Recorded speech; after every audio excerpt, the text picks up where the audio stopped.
미국 충격, 한국 대체 뭘 만든 거냐? 스텔스 무인 전투기 가오리 X2 공개. 한국 공군 돌파 비행 시험 극비리 성공. 한국형 전투기 KF-21 보라매가 현재 개발 중인 국산 스텔스 무인 전투기 UKV-들과 함께 편대를 구성해 독도 상공 등을 비행하는 컴퓨터 그래픽 CG 영상을 군 당국이 최근 공개해 눈길을 끈다. 미국, 유럽 등 군사 강국들이 미래전에 대비해 첨단 전투기와 무인기를 결합한 개념의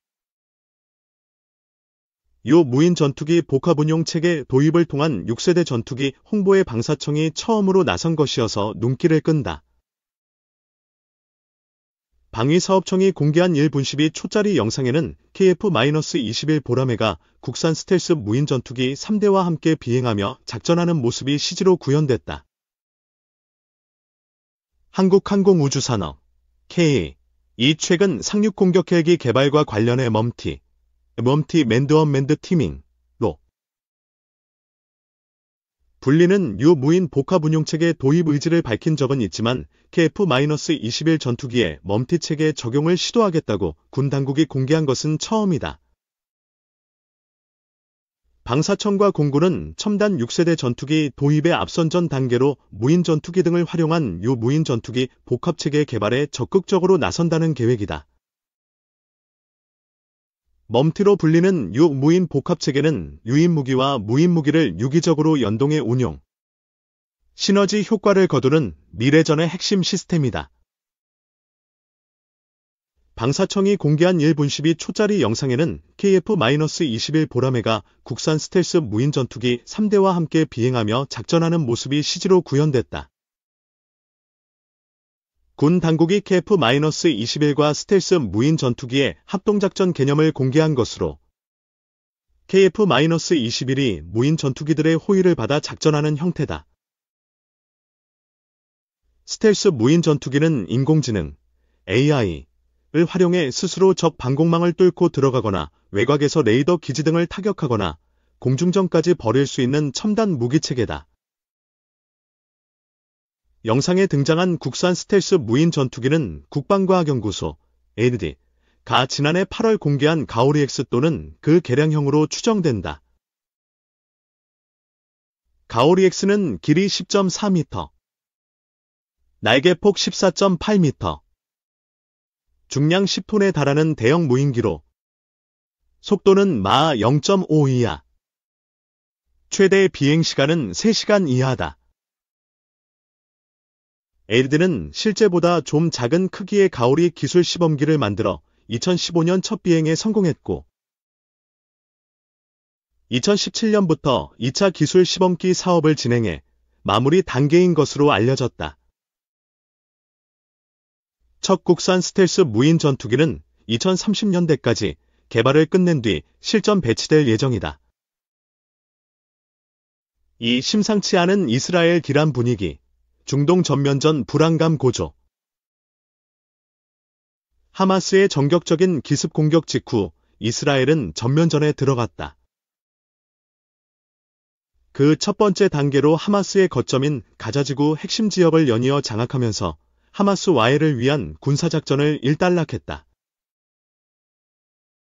반면 친이란 무장 세력 공세가 본격화하면서 영내 확전이 전개되고 있다. 특히 최근 이스라엘과 이란의 무력 충돌이 본격화하면서 귀추가 주목되는 상황이다. 아라크사의 홍수로 명명된 하마스의 기습 공격 직후 이스라엘은 하마스의 군사 통치 역량을 와해하기 위한 전면전에 들어갔다. 우선 식량, 전기, 연료 등의 물자 공급을 전면 차단하면서 하마스 거점 지역인 가자지구를 고립시켰다. 또한 대대적 공습과 소규모 지상작전을 병행하면서 대규모의 예비군을 동원했다. 나아가 가자지구 북부의 팔레스타인 주민을 대상으로 대피령을 발동하면서 하마스 괴멸을 위한 진입작전을 예고했다. 하마스 괴멸을 위한 첫 번째 단계로 이스라엘군은 가자지구 중앙부를 관통하는 동시에 해안 지역을 통한 진격을 병행했다. 가자 지구에서 가장 큰 도시이자 하마스의 핵심 거점인 가자시티를 다른 지역과 차단하려는 목적에서였다. 이어 가자시티 공습과 산발적 침투를 통해 하마스 제거 작전을 전개한 다음 진입작전을 개시했다. 이를 통해 가자지구 북부 지역에서의 하마스와의 작전은 일단락됐지만 하마스 은신처 공격을 명분으로 한 공습은 계속되고 있다. 다음 단계로 이스라엘은 가자지구 남부 지역 최대 도시인 칸유니스를 포위하고 대대적 공습을 단행했다. 이 지역에 은신한 하마스 지도부를 괴멸시킨다는 명분에 따른 것이다. 이어서 지상군 진입작전을 통해 이 지역을 장악하면서 올해 2월 초 이 지역에서 하마스를 괴멸시켰다고 공식 선언했다. 하지만 하마스 군사조직인 알카삼 여단의 지휘부 제거를 명분으로 지난 7월 공습을 감행했으며 8월에는 지상작전을 재개했다. 이렇게 북부 남부 지역을 장악한 이스라엘은 2월 중순 가자지구 최남단 도시인 라파 공습을 감행하면서 지상전을 예고했다. 라파는 가자지구에서 이집트로 통하는 유일한 통로로 구호물자 지원의 주요 관문이다. 이스라엘군의 하마스 격퇴 작전이 시작되자 팔레스타인 주민 대부분이 이 지역에 몰려들었다. 따라서 이스라엘의 군사작전으로 대규모 민간인 사상자 발생 등 인도주의적 위기가 초래될 가능성이 우려됐다. 하지만 이스라엘은 하마스의 완전한 격퇴를 달성하기 위해 이 지역을 반드시 점령하겠다고 강조했다. 마침내 올해 5월 이스라엘군은 라파의 팔레스타인 쪽 국경권 문소를 장악하면서 이 지역에 은신한 것으로 추정되는 하마스 잔여 세력의 퇴로를 차단했다. 이어 라파 도심으로 탱크를 출격시키면서 시가전에 돌입했다. 그 결과 지상전 감행 6주 만에 이 지역에서의 하마스 소탕 목표를 달성한 것으로 평가됐다. 이스라엘과 하마스의 가자지구 교전이 계속되면서 영내 확전 가능성도 제기됐다. 헤즈볼라와 후티 반군 등 일명 저항의 축, 엑시스 오브 리지스턴스를 구성하는 영내 친일한 무장 세력이 양측 무력 충돌을 계기로 하마스와의 연대를 강조하면서 공세적 행보를 보여줬기 때문이다. 첫째, 레바논 무장정파인 헤즈볼라가 이스라엘 북부 국경 지역 일대에서 공격을 감행하면서 양측 교전이 시작됐다. 올해 초에는 이스라엘의 공습으로 헤즈볼라 정예 부대의 고위급 지휘관이 연이어 사망하면서 이 지역 긴장이 고조됐다.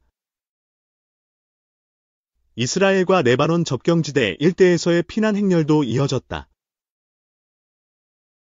특히 가자지구 교전이 일단락된 올해 중반을 넘어서면서 양측의 전면전 가능성이 제기됐다. 예를 들어 지난 9월 이스라엘은 북쪽의 화살로 명명된 군사작전 개시와 함께 헤즈볼라에 대한 대대적 공급을 단행했으며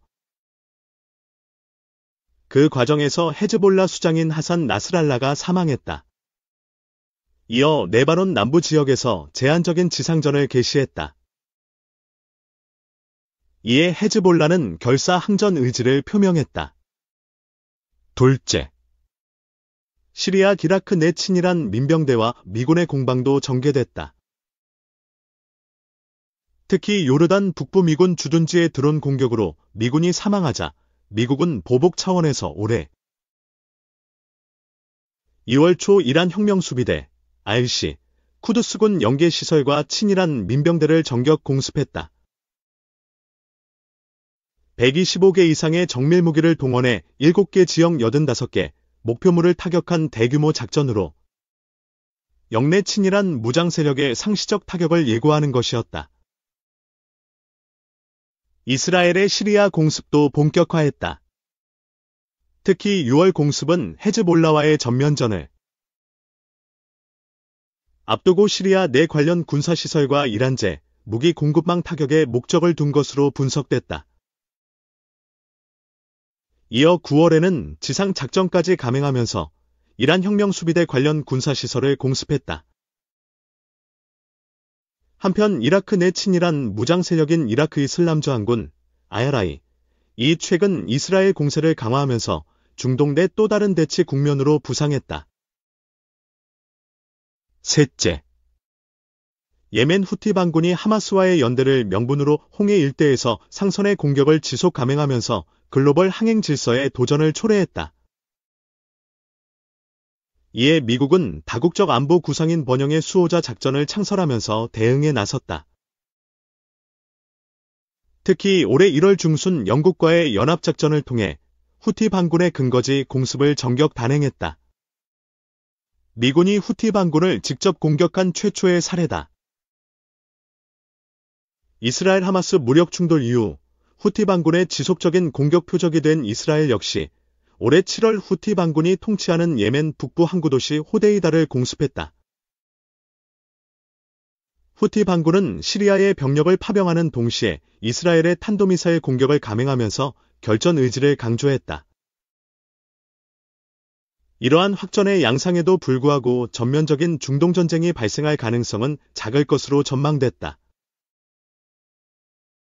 핵심 당사국인 미국과 이란이 직접적 충돌을 자제하면서 전면전 방지에 주력해왔기 때문이다.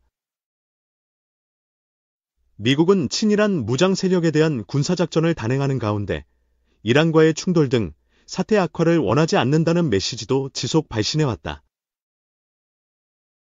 이란 역시 친이란 무장 세력을 자제시키면서 확전 방지 의도를 보여줬다. 하지만 이스라엘과 이란의 충돌이 본격화하면서 영내 전면전을 초래할 우려가 제기됐다.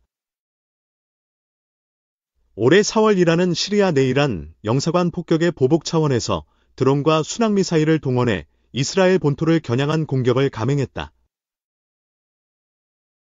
7월에는 하마스 최고 정치 지도자와 헤즈볼라 수장 암살에 대한 보복을 명분으로 대규모 탄도미사일 공격을 감행했다. 이스라엘이 보복 공격을 선언한 가운데 미국이 이란의 핵시설을 겨냥한 작전에 반대한다고 밝히면서 국제사회는 이스라엘-이란 무력 충돌의 향후 국면에 주목하고 있다.